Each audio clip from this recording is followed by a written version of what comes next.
Hello, আসসালামু আলাইকুম। আজকে আমরা দেখাবো Walton front load washing machine AFC 90W এর ড্রেন পাম্প কিভাবে পরিষ্কার করতে হয়। শুরুতে আমরা ওয়াশিং মেশিনটির নবটি ঘুরিয়ে এটি বন্ধ করে নিব। তো আমরা এরপরে আমাদের সকেটে সুইচটি অফ করে প্লাগটি খুলে নিব। ওকে, আমরা এখন প্রথমে ড্রেন পাম্পের কভারটি খুলব। এরপরে ভিতরের এমার্জেন্সি পাইপটি ভিতর থেকে বের করে নিব, ভিডিওতে যেভাবে দেখানো হয়েছে সেভাবে। এরপরে এটাতে থেকে আমরা যে এমার্জেন্সি পানিটুকু থাকবে পাম্পের ভিতরে সেটা বের করে নিব। প্রথমে আমরা ড্রেন পাম্প কভারটি খুলে নিব।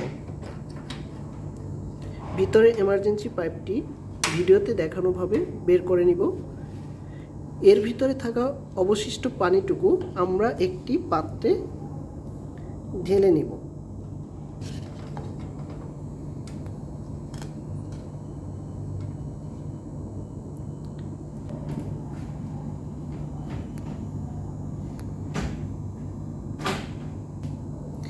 ভিতরের দিকে থাকা কভারটি আমরা এরপরে এন্টি ক্লকওয়াইজ ঘুরিয়ে খুলে নিব।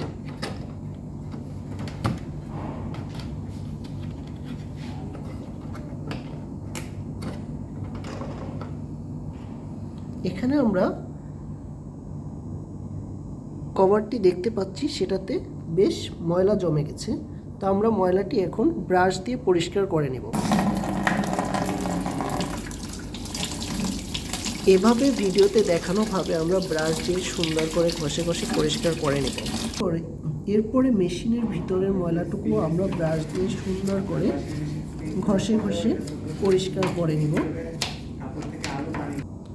দেখুন, এখন আমাদের ড্রেন পাম্পের অ্যাক্সেসরিজগুলো সম্পূর্ণভাবে পরিষ্কার হয়ে গেছে। এরপর আমরা এটাকে আবার অ্যাসেম্বল করে ফেলব। প্রথমে আমরা ক্লকওয়াইজ কভারটি ঘুরিয়ে সুন্দর করে লাগিয়ে দিব। এরপর আমরা এমার্জেন্সি পাইপটি এভাবে ভিডিওতে দেখানোভাবে ঘুরিয়ে ঘুরিয়ে লাগিয়ে দিব। এরপর আমরা পাইপটি আবার পূর্বের অবস্থায় লাগিয়ে দিব। সর্বশেষে আমরা পাম্প কভারটি এভাবে লাগিয়ে দিব। নির্দিষ্ট কাজ শেষ হওয়ার পরে আমরা পাম্প কভারটি এভাবে বন্ধ করে দিব।